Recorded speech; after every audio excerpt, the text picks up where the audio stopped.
Now, one of the studies we've done in the past is using radiotelemetry to look at actual dive depths. In the case of this species, which is lesser scop, this is the actual proportion of bird diving that are found at this depth roughly, relative to the underlying graphic. That's the estuary itself. There's a lot of shallows in the estuary over here, but it's still much more use of those shallows than in proportion to what's out there.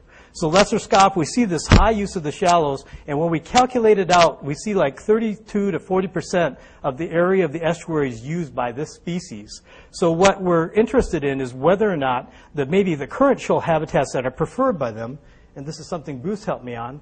The slides that I'm going to pass over this quickly is that the change that we expect to happen in the bed levels of places like Sassoon Bay, that as they change to getting deeper, they will change most likely the distribution of migratory bird species like lesser scop, because then the depth of the elevation of where the birds are typically diving is altered, and they're usually not at preferred depths. Even though it looks like the birds are out just on the open bay foraging, they're out in the bay foraging in optimum depths, or at least preferred depths, for maximizing energy gain.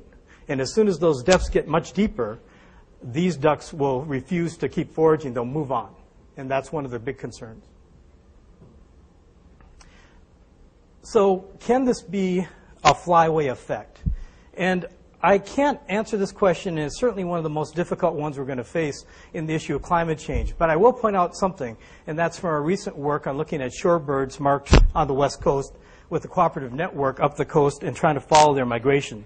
And that is that birds during spring migration stop at each area for just a matter of a couple days.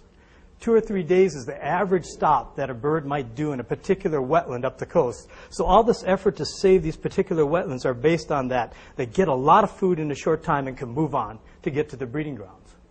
With the change in moving the climate up, or at least making it where there's a difference where the wetlands are, it's going to be very interesting to try to figure out how that should affect migratory populations such as shorebirds, where they're shifting them. Either they're going to have to go to different areas, in particular on the coast, that no longer are not there right now, that will be changed by climate change, or there might be differences in how long they have to stay in an area to get the same resources. That's something that's going to be very hard to work on or figure out.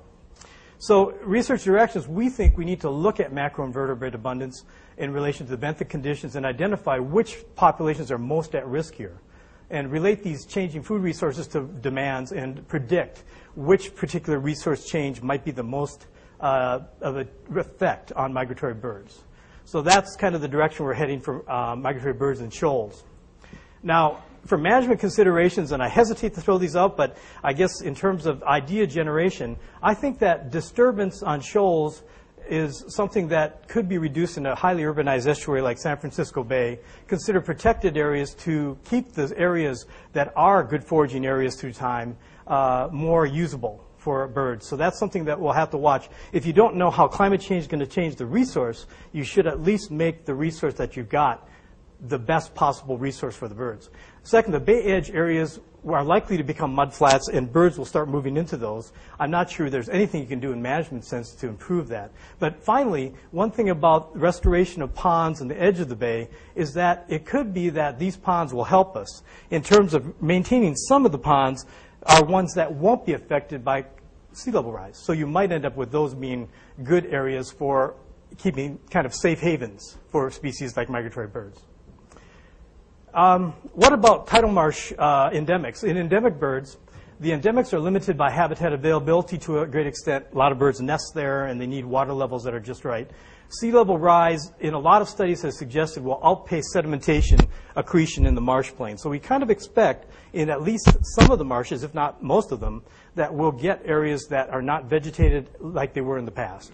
So the habitat response in a lot of places is limited because we have levees, and it's likely predation will be a big problem with fewer refugia as we have these deeper water areas where there's no cover for endemic species to be able to disappear. So again, in the classic gradient elevation model for this, it means that we've got birds that are on the low slope now. It pushes uphill, and everything then has to kind of slide up. But if there's a levee behind it, how do you slide up?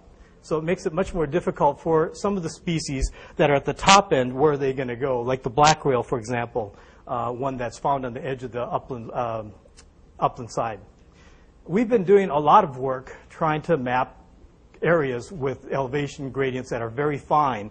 And recent technology has improved enough that we can actually use kinematic GPS. We've also been using LiDAR, ground LiDAR, and getting accuracies of 1 to 2 centimeters. And I think that's the level you absolutely need to be able to follow these changes now to predict the changes that are to come.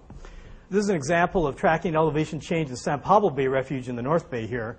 And basically, we had an old coverage that was existent that was really well done. And it allowed us to look at the differences between that coverage in 2008. And the interesting part about this is just in general that there actually is a gain in elevation as the North Bay has kind of had an accretion of sediment. And we expect, though, of course, that may reverse with climate change as it continues and increases. So it's a way that we can follow particular properties and be able to get an estimate of the change.